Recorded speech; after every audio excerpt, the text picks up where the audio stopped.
ವಿದ್ಯಾರ್ಥಿಗಳ ಭವಿಷ್ಯ ರೂಪಿಸಿಕೊಳ್ಳಲು ಕೆರಿಯರ್ ಮೇಳ ಸಹಕಾರಿ ಸಿಇಒ ಮೊನರತ್. ವಿವಿಧ ವೃತ್ತಿ ಶಿಕ್ಷಣದ 20 ಮಾರ್ಗದರ್ಶನ ಕೇಂದ್ರದವರಿಂದ ವಿದ್ಯಾರ್ಥಿಗಳಿಗೆ ಮಾಹಿತಿ. ಜಿಲ್ಲೆಯಲ್ಲಿ ಮೊಟ್ಟಮೊದಲ ಬಾರಿಗೆ ವೃತ್ತಿ ಶಿಕ್ಷಣ ಪ್ರದರ್ಶನ ಮತ್ತು ಕೆರಿಯರ್ ಮೇಳ ಚಾಮರಾಜನಗರ ಜಿಲ್ಲೆಯಲ್ಲಿ ವಿದ್ಯಾರ್ಥಿಗಳ ಭವಿಷ್ಯ ರೂಪಿಸುವ ನಿಟ್ಟಿನಲ್ಲಿ ಆಯೋಜಿಸಲಾಗಿದ್ದ ವೃತ್ತಿ ಶಿಕ್ಷಣ ಪ್ರದರ್ಶನ ಮತ್ತು ಕೆರಿಯರ್ ಮೇಳವು ಮಂಗಳವಾರ ಯಶಸ್ವಿಯಾಗಿ ನಡೆಯಿತು. 10ನೇ ತರಗತಿ ಮತ್ತು ಪಿಯುಸಿ ನಂತರದ ಶೈಕ್ಷಣಿಕ ಅವಕಾಶಗಳು, ಉದ್ಯೋಗಾವಕಾಶಗಳು ಹಾಗೂ ಕೌಶಲ್ಯ ಆಧಾರಿತ ಕೋರ್ಸ್ಗಳ ಬಗ್ಗೆ ವಿದ್ಯಾರ್ಥಿಗಳಿಗೆ ಸಮಗ್ರ ಮಾರ್ಗದರ್ಶನ ನೀಡಲಾಯಿತು. ಕೌಶಲ್ಯ ಕಡೆ ಗಮನ ಹರಿಸಲು ಮತ್ತು ಉಜ್ವಲ ಭವಿಷ್ಯ ರೂಪಿಸಿಕೊಳ್ಳಲು ವಿದ್ಯಾರ್ಥಿಗಳಿಗೆ ಪ್ರೇರಣೆ ನೀಡಲಾಯಿತು. ನಗರದ ಡಾಕ್ಟರ್ ಬಿಆರ್ ಅಂಬೇಡ್ಕರ್ ಭವನದಲ್ಲಿ ಕರ್ನಾಟಕ ಸರ್ಕಾರ, ಸಮಗ್ರ ಶಿಕ್ಷಣ ಕರ್ನಾಟಕ, ಜಿಲ್ಲಾಡಳಿತ ಹಾಗೂ ಜಿಲ್ಲಾ ಪಂಚಾಯತ್ ಶಾಲಾ ಶಿಕ್ಷಣ ಇಲಾಖೆ, ಜಿಲ್ಲಾ ಶಿಕ್ಷಣ ಮತ್ತು ತರಬೇತಿ ಸಂಸ್ಥೆ, ಜಿಲ್ಲಾ ವೃತ್ತಿಪರ ಮತ್ತು ವೃತ್ತಿ ಮಾರ್ಗದರ್ಶನ ಘಟಕ ಇವರ ವತಿಯಿಂದ ಆಯೋಜಿಸಿದ ವೃತ್ತಿ ಶಿಕ್ಷಣ ಪ್ರದರ್ಶನ ಮತ್ತು ಕೆರಿಯರ್ ಮೇಳದಲ್ಲಿ ಪ್ರೌಢಶಾಲೆ ಹಾಗೂ ಪದವಿ ಪೂರ್ವ ಹಂತದ ವಿದ್ಯಾರ್ಥಿಗಳಿಗಾಗಿ ಮೇಳ ಹಮ್ಮಿಕೊಳ್ಳಲಾಗಿತ್ತು. ವಿವಿಧ ವೃತ್ತಿ ಶಿಕ್ಷಣದ 20 ಮಾರ್ಗದರ್ಶನ ಕೇಂದ್ರದವರು ಮಳಿಗೆ ತೆರೆದು ವಿದ್ಯಾರ್ಥಿಗಳಿಗೆ ಮಾಹಿತಿ ಒದಗಿಸಿದರು. ಮೇಳ ಉದ್ಘಾಟಿಸಿದ ಜಿಲ್ಲಾ ಪಂಚಾಯತ್ ಸಿಇಒ ಮೊನರತ್ ಮಾತನಾಡಿ, ವಿದ್ಯಾರ್ಥಿಗಳು ತಮ್ಮ ಭವಿಷ್ಯವನ್ನ ರೂಪಿಸಿಕೊಳ್ಳಲು ಇದೊಂದು ಒಳ್ಳೆಯ ಅವಕಾಶ. ವಿದ್ಯಾರ್ಥಿಗಳು ವೃತ್ತಿ ಶಿಕ್ಷಣದ ಮಾಹಿತಿ ಪಡೆದು ಜೀವನದಲ್ಲಿ ಸದುಪಯೋಗ ಪಡೆದುಕೊಳ್ಳಬೇಕು ಎಂದರು. ವೃತ್ತಿಪರ ಕೋರ್ಸ್ಗಳು ಮತ್ತು ಲಭ್ಯವಿರುವ ಉದ್ಯೋಗಾವಕಾಶಗಳ ಬಗ್ಗೆ ವಿದ್ಯಾರ್ಥಿಗಳಲ್ಲಿ ಅರಿವು ಮೂಡಿಸಲು ಎಸ್ಎಸ್ಎಲ್ಸಿ, ಪಿಯುಸಿ ನಂತರದಲ್ಲಿ ಇರುವ ಶೈಕ್ಷಣಿಕ ಅವಕಾಶಗಳು ಯಾವುವು ಎಂಬುದನ್ನು ತಿಳಿಸಲು ಹಾಗೂ ಶೈಕ್ಷಣಿಕ ಸರ್ಕಾರದಿಂದ ಇರುವ ಆರ್ಥಿಕ ಸಹಾಯದ ಯೋಜನೆಗಳ ಬಗ್ಗೆ ತಿಳಿಸಲು ಮೇಳ ಆಯೋಜಿಸಲಾಗಿದೆ. ಇಂತಹ ಉಪಯುಕ್ತ ಮೇಳವನ್ನು ವಿದ್ಯಾರ್ಥಿಗಳು ಸದುಪಯೋಗ ಪಡಿಸಿಕೊಂಡು ತಮ್ಮ ಭವಿಷ್ಯವನ್ನು ರೂಪಿಸಿಕೊಳ್ಳಬೇಕು ಎಂದು ಸಲಹೆ ನೀಡಿದರು. ವೃತ್ತಿ ಕೌಶಲ್ಯ ಅತ್ಯಂತ ಅಗತ್ಯ. ಅಧ್ಯಕ್ಷತೆ ವಹಿಸಿದ್ದ ಡಯಟ್ ಪ್ರಾಂಶುಪಾಲ ಕಾಶಿನಾಥ್ ಮಾತನಾಡಿ, 21ನೇ ಶತಮಾನ ತಾಂತ್ರಿಕ ಕೌಶಲ್ಯ ಪಡೆದುಕೊಳ್ಳುವ ಮೂಲಕ ಅಗಾಧವಾಗಿರುವ ಮಾನವ ಸಂಪನ್ಮೂಲ ಹೊಂದಿರುವಂತಹ ಭಾರತದ ಜನಸಂಖ್ಯೆಗೆ ವೃತ್ತಿ ಕೌಶಲ್ಯಗಳು ಅತ್ಯಂತ ಅಗತ್ಯ ಮತ್ತು ಇತ್ತೀಚಿನ ಜಗತ್ತಿಗೆ ಬೇಕಾಗಿರುವ ಒಂದು ತಾಂತ್ರಿಕ ಶಿಕ್ಷಣ ಪಡೆದುಕೊಳ್ಳುವುದಕ್ಕೆ ಬೇಕಾಗಿರುವ ಎಲ್ಲ ಅಂಶಗಳನ್ನು ಮಾರ್ಗದರ್ಶನ ಕೇಂದ್ರದಲ್ಲಿ ದೊರೆಯುತ್ತದೆ ಎಂದರು. ಕಾರ್ಯಕ್ರಮದಲ್ಲಿ ಶಾಲಾ ಶಿಕ್ಷಣ ಇಲಾಖೆ ಉಪನಿರ್ದೇಶಕ ಚಂದ್ರ ಪಾಟೀಲ್, ಪ್ರಭಾರ ಪದವಿ ಪೂರ್ವ ಶಿಕ್ಷಣ ಇಲಾಖೆಯ ಉಪನಿರ್ದೇಶಕ ಕೇಶವನ್, ವೃತ್ತಿ ಮಾರ್ಗದರ್ಶನ ಸಂಪನ್ಮೂಲ ವ್ಯಕ್ತಿ ಎಚ್ಎಂ ಪೃಥ್ವಿರಾಜ್, ಪ್ರೌಢಶಾಲಾ ಶಿಕ್ಷಕರ ಸಂಘದ ಜಿಲ್ಲಾ ಕಾರ್ಯದರ್ಶಿ M Kiran Raj, ITI college ಪ್ರಾಂಶುಪಾಲ ಶ್ರೀಕಂಠರಾಧ್ಯ ಇತರರು ಹಾಜರಿದ್ದರು. ವರದಿ ಹುಬ್ಬ ನಂಜುಂಡನಾಯಕ ಎನ್ಕೆಎಸ್ ಟಿವಿ4 ಚಾಮರಾಜನಗರ.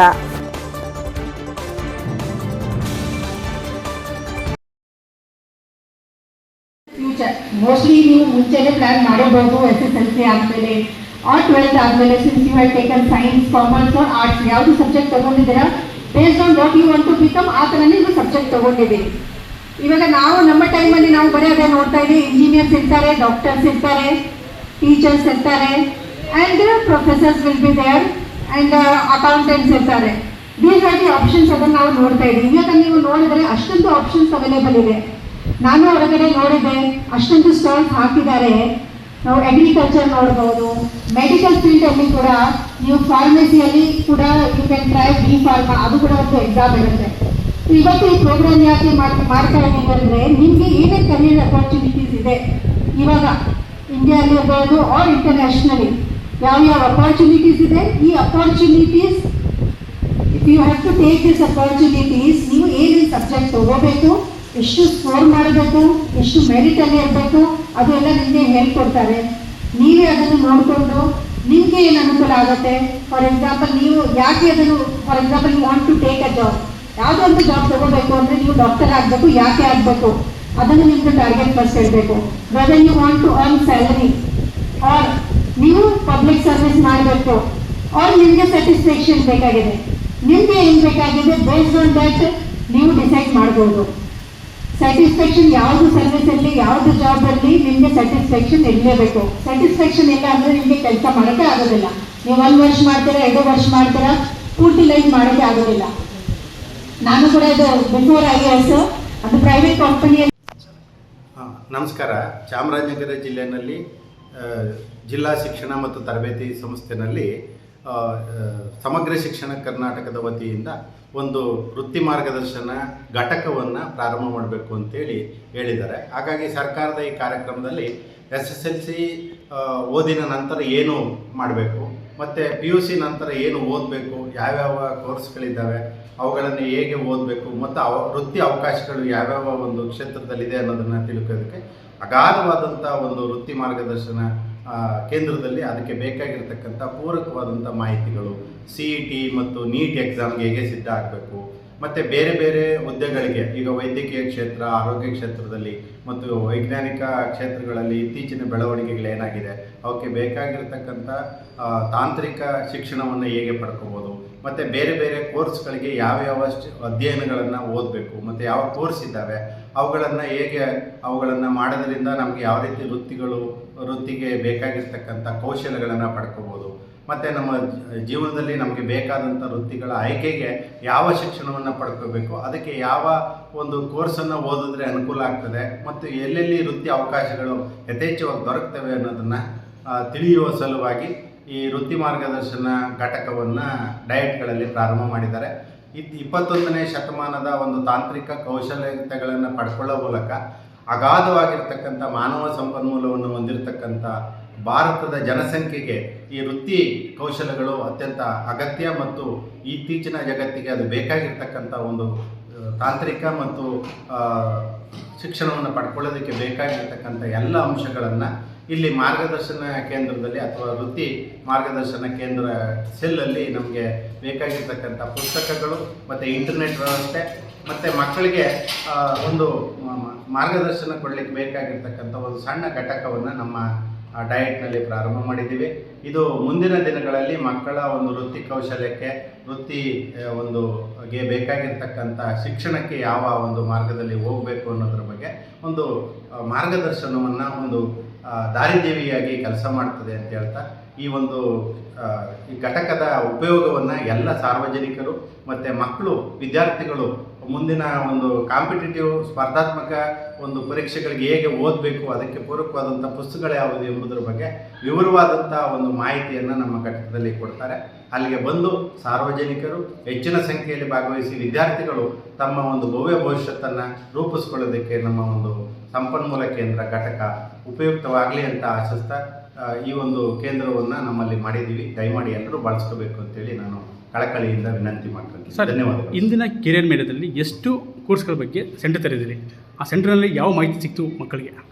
ಸರ್, ಇವತ್ತು ನಮ್ಮಲ್ಲಿ 20 ಇಲಾಖೆಗಳ ಒಂದು ಕೇಂದ್ರವನ್ನು ನಮ್ಮಲ್ಲಿ ಸ್ಟಾಲ್ಗಳನ್ನು ತೆರೆದಿದ್ದು, 20 ಸ್ಟಾಲ್ಗಳಲ್ಲಿ ಸಾರ್ವಜನಿಕವಾಗಿ ಮಕ್ಕಳಿಗೆ ಯಾವ್ಯಾವ ಕೋರ್ಸು ಅಂದರೆ ವೈದ್ಯಕೀಯ ಕ್ಷೇತ್ರದಲ್ಲಿ ಎಷ್ಟು ಕೋರ್ಸ್ ಇದ್ದಾವೆ, ಅವಕ್ಕೆ ಬೇಕಾಗಿರ್ತಕ್ಕಂಥ ವೃತ್ತಿಪರ ಕೋರ್ಸ್ಗಳು ಯಾವ್ಯಾವುದಿದ್ದಾವೆ, ಮತ್ತು ತಾಂತ್ರಿಕ ವಿಭಾಗದಲ್ಲಿ ಈಗ ಪಾಲಿಟೆಕ್ನಿಕಲ್ಲಿ ಯಾವ್ಯಾವ ಕೋರ್ಸ್ಗಳಿದ್ದಾವೆ, ಅವುಗಳನ್ನು ಮಾಡೋದ್ರಿಂದ ಯಾವ್ಯಾವ ವೃತ್ತಿಗಳು ಅವಕಾಶ ಆಗ್ತದೆ, ಮತ್ತು ಬೇರೆ ಇಲಾಖೆಗಳು ಅಂದರೆ ಹಿಂದುಳಿದ ವರ್ಗ ಅಲ್ಪಸಂಖ್ಯಾತ ಇಲಾಖೆ ಮತ್ತು ಮಹಿಳಾ ಮತ್ತು ಮಕ್ಕಳ ಅಭಿವೃದ್ಧಿ ಇಲಾಖೆ, ಹಾಗೆ ವಿವಿಧ ಕಾಲೇಜುಗಳು, ಪದವಿ ಪೂರ್ವ ಕಾಲೇಜುಗಳು ಮತ್ತು ಅಲ್ಲಿ ಇರ್ತಕ್ಕಂಥ NSQF ಘಟಕಗಳು, ಅವುಗಳು ಹೇಗೆ ಒಬ್ಬ ವ್ಯಕ್ತಿ ಓದಿನ ಜೊತೆಗೆ ವೃತ್ತಿಯ ಕೌಶಲ್ಯಗಳನ್ನು ಕೂಡ ಪಡ್ಕೊಳ್ಬೇಕು ಅನ್ನೋದ್ರ ಬಗ್ಗೆ 20 ಸ್ಟಾಲ್ಗಳಲ್ಲಿ ಅವರು ಬಂದಿದ್ದಂಥವರು ತಮ್ಮ ಆ ಒಂದು ಕ್ಷೇತ್ರಕ್ಕೆ ಸಂಬಂಧಪಟ್ಟಂಥ ಮಾಹಿತಿಗಳನ್ನು ಮಕ್ಕಳಿಗೆ ನೀಡಿದ್ದಾರೆ.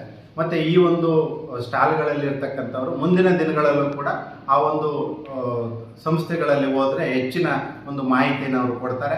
ಮತ್ತು ಯಾವ್ಯಾವ ಕೋರ್ಸ್ಗಳನ್ನು ಓದೋದ್ರ ಮೂಲಕ ನಾವು ನಮಗೆ ವೃತ್ತಿಗೆ ಬೇಕಾಗಿರ್ತಕ್ಕಂಥ ಅಗತ್ಯ ಒಂದು ಶಿಕ್ಷಣವನ್ನು ಪಡಿಬೋದು. ಮತ್ತು ಅದಕ್ಕೆ ಇಲಾಖೆಯಿಂದ ಯಾವ್ಯಾವ ರೀತಿಯಾದಂಥ ವಿದ್ಯಾರ್ಥಿ ವೇತನ ಆಗ್ಬೋದು, ಹಾಸ್ಟೆಲ್ ಸೌಲಭ್ಯ ಆಗ್ಬೋದು, ಮತ್ತು ಫೀಸು ವ್ಯವಸ್ಥೆ ಮಾಡ್ತಕ್ಕಂಥದ್ದಾಗ್ಬೋದು, ಇವುಗಳೆಲ್ಲವನ್ನು ಆ ಕೇಂದ್ರಗಳಲ್ಲಿ ಕೊಡ್ತಾರೆ.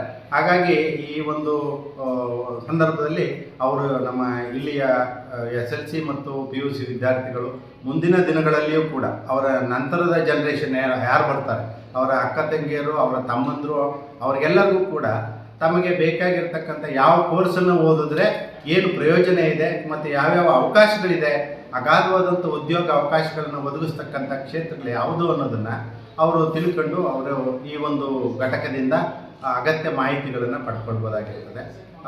ಸದಾ ಯಾವಾಗಲೂ ನಮ್ಮ ಕೇಂದ್ರ ಅದಕ್ಕೆ ಸದಾ ಸಿದ್ಧವಾಗಿರ್ತದೆ. ಡಯಟ್ನಲ್ಲಿ ಬಂದು ಜಿಲ್ಲಾ ಶಿಕ್ಷಣ ತರಬೇತಿ ಸಂಸ್ಥೆ ಅಂತೀವಿ. ಅಲ್ಲಿ ಬಂದು ನಮಗೆ ಈ ಘಟಕದಲ್ಲಿ ಹೆಚ್ಚಿನ ಒಬ್ಬರು ಅಧಿಕಾರಿ ಇರ್ತಾರೆ, ಅವ್ರ ಹತ್ರ ಮಾಹಿತಿ ಕೇಳಿದ್ರೆ ಅವರಿಗೆ ಬೇಕಾಗಿರ್ತಕ್ಕಂಥ ಒಂದು ಮಾರ್ಗದರ್ಶನ ಮತ್ತು ಪುಸ್ತಕಗಳು ಅವೆಲ್ಲವನ್ನು ನಾವು ಅಲ್ಲಿ ಒದಗಿಸ್ತೀವಿ. ಮತ್ತು ಇಂಟರ್ನೆಟ್ ಸೌಲಭ್ಯ ಕೂಡ ಇರ್ತದೆ, ಅದನ್ನು ಕೂಡ ಬಳಕೆ ಮಾಡಿಕೊಂಡು ಅವರು ಅಪ್ಲಿಕೇಶನ್ ಹಾಕುವಂಥದ್ದಾಗ್ಬೋದು, ಅದಕ್ಕೆ ಬೇಕಾಗಿರ್ತಕ್ಕಂಥ ಸೌಲಭ್ಯಗಳಾಗ್ಬೋದನ್ನು ಪಡ್ಕೋಬಹುದಾಗಿರ್ತದೆ ಸರ್. ಧನ್ಯವಾದಗಳು ಸರ್. ಸರ್, ಇದು ಜಿಲ್ಲಾದಲ್ಲಿ ಇದೇ ಮೊಟ್ಟ ಮೊದಲು ಮೇಲನ ಅಥವಾ ಇದಕ್ಕಿಂತ ಹಿಂದೆ ಆಗಿದೆಯಾ? ಇದರಿಂದ ಮಕ್ಕಳಿಗೆ ಏನು ಉಪಯೋಗ ಇದೆ ಸರ್? ಸರ್, ಈ ಸಾರಿ ಸಮಗ್ರ ಶಿಕ್ಷಣ ಕರ್ನಾಟಕ ಸರ್ಕಾರ ಸಂಯುಕ್ತ ಆಶ್ರಯದಲ್ಲಿ ಈ ಒಂದು ಕಾರ್ಯಕ್ರಮನ ಈ ಬಾರಿ ಮಾತ್ರ ಮಾಡಿದ್ದಾರೆ ಸರ್. ನಮಗೆ ಈಗ ಘಟಕ ಸ್ಥಾಪನೆಗಾಗಿ ಈಗ ನಮಗೆ ಆದೇಶ ಬಂದಿರ್ತದೆ. ಆ ಘಟಕವನ್ನು ಈಗ ನಾವು ಪ್ರಾರಂಭ ಮಾಡಿರ್ತೀವಿ. ಇದಕ್ಕೂ ಮುಂಚೆ ನಮ್ಮಲ್ಲಿ ಸಂಪನ್ಮೂಲ ಕೇಂದ್ರ ಇತ್ತು, ಗ್ರಂಥಾಲಯ ಮಾತ್ರ ಇತ್ತು. ಆದರೆ ಈಗ ಅವ್ರಿಗೆ ಬೇಕಾಗಿರ್ತಕ್ಕಂಥ ವೃತ್ತಿಗೆ ವಿಶೇಷವಾಗಿ ಬೇಕಾಗಿರ್ತಕ್ಕಂಥ ಮಾರ್ಗದರ್ಶನವನ್ನು ಕೊಡಿ ಅಂತೇಳಿ ಈಗ ಪ್ರಾರಂಭ ಆಗಿದೆ ಸರ್. ಇದು ಆ ಒಂದು ಘಟಕ ಪ್ರಾರಂಭ ಆಗಿರೋದ್ರ ಬಗ್ಗೆ ಹೆಚ್ಚಿನ ಪ್ರಚಾರ ಆಗಲಿ ಅಂತೇಳಿ ಎಲ್ಲ ಮಕ್ಕಳನ್ನು, ಎಲ್ಲ ವಿದ್ಯಾರ್ಥಿಗಳನ್ನು, ಎಲ್ಲ ಶಿಕ್ಷಕ ವೃಂದದವ್ರನ್ನ, ಉಪನ್ಯಾಸಕರನ್ನ, ಕಾಲೇಜು ಪ್ರಾಂಶುಪಾಲರುಗಳನ್ನ ಈ ಕಾರ್ಯಕ್ರಮಕ್ಕೆ ಮಾಡಿ ಕೆರಿಯರ್ ಮೇಳವನ್ನು ಮಾಡಿ ಅದನ್ನು ನಾವು ಇದಾಗಿ ಬಳಕೆ ಮಾಡಲಿಕ್ಕೆ ಅವರಿಗೆ ಇದನ್ನು ತಿಳಿಸಿದ್ದೀವಿ ಸರ್. ತಮ್ಮ ಮೂಲಕ ಇದು ಹೆಚ್ಚಿನ ಒಂದು ಪ್ರಚಾರ ಆಗೋದ್ರ ಮೂಲಕ ನಮ್ಮ ಸಂಪನ್ಮೂಲ ಕೇಂದ್ರ ಮತ್ತು ಏನು ಯೂನಿಟ್ ಇದೆ, ವೃತ್ತಿ ಮಾರ್ಗದರ್ಶನ ಯೂನಿಟ್, ಅದರ ಸೆಲ್ನ ಪ್ರಯೋಜನವನ್ನು ಮುಂದಿನ ವಿದ್ಯಾರ್ಥಿಗಳು ಪಡ್ಕೊಳ್ಳೋದ್ರ ಮೂಲಕ ಅವರ ವೃತ್ತಿಯನ್ನು, ಉತ್ತಮವಾದಂಥ ವೃತ್ತಿಗಳನ್ನು ಪಡೆಯುವ ಮೂಲಕ ನಮ್ಮ ಜಿಲ್ಲೆಗೆ ಬೇಕಾಗಿರ್ತಕ್ಕಂಥ ಉತ್ಕೃಷ್ಟವಾದಂಥ ಮಾನವ ಸಂಪನ್ಮೂಲ ಅಭಿವೃದ್ಧಿಗೆ ನಮ್ಮ ಕಿಂಚತ್ತು ಇದರಿಂದ ಉಪಯುಕ್ತ ಆಗುತ್ತೆ ಅಂತ ಭಾವಿಸಿದ್ದೀನಿ.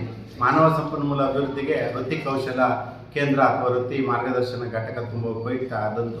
ನಮ್ಮ ಜಿಲ್ಲೆಯ ಎಲ್ಲ ಒಂದು ವಿದ್ಯಾರ್ಥಿಗಳು ಮತ್ತು ವಿದ್ಯಾರ್ಥಿನಿಯರು ಮತ್ತು ಎಲ್ಲ ಪ್ರಾಂಶುಪಾಲರು ತಮ್ಮ ಒಂದು ಶಾಲೆಗಳಲ್ಲಿ ಹೆಚ್ಚಿನ ಪ್ರಚಾರ ನೀಡಿ ಈ ಒಂದು ಕೇಂದ್ರಕ್ಕೆ ಭೇಟಿ ಮಾಡಿ ಮತ್ತು ಅದರ ಉಪಯೋಗನ ಪಡ್ಕೊಂಡು ಸದುಪಯೋಗಪಡಿಸ್ಕೊಂಡು ನಮ್ಮ ದೇಶದ ಮಾನವ ಸಂಪನ್ಮೂಲ ಅಭಿವೃದ್ಧಿಗೆ ಎಲ್ಲರೂ ಕೊಡುಗೆ ನೀಡಬೇಕು ಅಂತೇಳಿ ವಿನಂತಿ ಮಾಡ್ತಂತ ನಾನು ಸರ್, ಈ ಮೇಳದ ಅಲ್ಲದೆ ನಾಳೆಯಿಂದ ಡಯಟ್ನಲ್ಲೇ ಇದಕ್ಕೆ ಕೇಂದ್ರ ಮುಂದುವರಿಯುತ್ತೆ. ವಿದ್ಯಾರ್ಥಿಗಳು ಇದನ್ನು ಸದುಪಯೋಗ ಒಂದು ಈ ಕೇಂದ್ರ ಕೇವಲ ಇವತ್ತಲ್ಲದೆ ಈ ವಿವಿಧ ಇಲಾಖೆಗಳಲ್ಲಿ ಅವಕಾಶಗಳು ಯಾವ್ಯಾವ ವೃತ್ತಿಗೆ ಬೇಕು ಮತ್ತು ಯಾವ ವೃತ್ತಿಯನ್ನು ಅವರು ಮಾಡಬೇಕು ಅಂತ ಅಂದ್ಕೊಂಡಿದ್ದಾರೆ, ಅವರ ಕನಸಿನ ಒಂದು ವೃತ್ತಿ ಏನಿದೆ ಅದಕ್ಕೆ ಪೂರಕವಾದಂಥ, ಅದಕ್ಕೆ ಪ್ರೇರಕವಾದಂಥ, ಅದಕ್ಕೆ ಅನುಕೂಲ ಆಗುವಂಥ ಒಂದು ಮಾರ್ಗದರ್ಶನ ಮತ್ತು ಅದಕ್ಕೆ ಬೇಕಾದಂಥ ಪೂರಕ ಸಾಮಗ್ರಿಗಳು ನಮ್ಮಲ್ಲಿ ದೊರಕ್ತವೆ. ಇದ್ರ ಮುಂದೆ ಈ ನಂತರದಲ್ಲಿ ಈ ಕಾರ್ಯಕ್ರಮದ ನಂತರ ನಮ್ಮ ಒಂದು ಡಯಟ್ನಲ್ಲಿ ಈ ವೃತ್ತಿ ಮಾರ್ಗದರ್ಶನ ಘಟಕಕ್ಕೆ ಭೇಟಿ ನೀಡಿದ್ರೆ ಅವ್ರಿಗೆ ಈ ಎಲ್ಲ ಮಾಹಿತಿಗಳನ್ನು ಒದಗಿಸ್ಕೊಡ್ತಕ್ಕಂಥ ಒಂದು ಕೆಲಸ ನಾವು ಮಾಡ್ತೀವಿ. ಹಾಗಾಗಿ ಎಲ್ಲ ವಿದ್ಯಾರ್ಥಿನಿಯರು, ಆಕಾಂಕ್ಷಿಗಳು ಏನು ಮಾಡಬೇಕು ಅಂತ ಅವರ ಒಂದು ಆಶೋತ್ತರಗಳಿದೆ, ಅದಕ್ಕೆ ಪೂರಕವಾದಂಥ ಒಂದು ಕಾರ್ಯಕ್ರಮನ ಘಟಕದಲ್ಲಿ ನಾವು ನೀಡ್ತೀವಿ. ಮಾರ್ಗದರ್ಶನ ಪಡ್ಕೊಂಡು ಅವರ ಬದುಕನ್ನು ಹಸನುಗೊಳಿಸಬೇಕು, ಉತ್ತಮವಾದಂಥ ವೃತ್ತಿಗಳಿಗೆ ಹೋಗುವ ಮೂಲಕ ಅವರ ಜೀವನವನ್ನು ಉತ್ತಮಗೊಳಿಸೋದಕ್ಕೆ ಜಿಲ್ಲೆಯ ವಿದ್ಯಾರ್ಥಿಗಳು ಜಿಲ್ಲೆಯ ಎಲ್ಲ ವಿದ್ಯಾರ್ಥಿಗಳು ಈ ಒಂದು ಘಟಕಕ್ಕೆ ಭೇಟಿ ನೀಡಿ ತಮಗೆ ಬೇಕಾದಂಥ ಅಗತ್ಯ ಮಾರ್ಗದರ್ಶನಗಳನ್ನು ಪಡ್ಕೊಳ್ಬೇಕು ಅಂತೇಳಿ ನಾನು ಅತ್ಯಂತ ಕಳಕಳಿಯಿಂದ ವಿನಂತಿ ಮಾಡ್ತಾ ಇದ್ದೀನಿ. ಸರ್, ನನ್ನ ಹೆಸರು ಕಾಶಿನಾಥ್ ಅಂತ, ಡಯಟ್ ಪ್ರಾಂಶುಪಾಲ.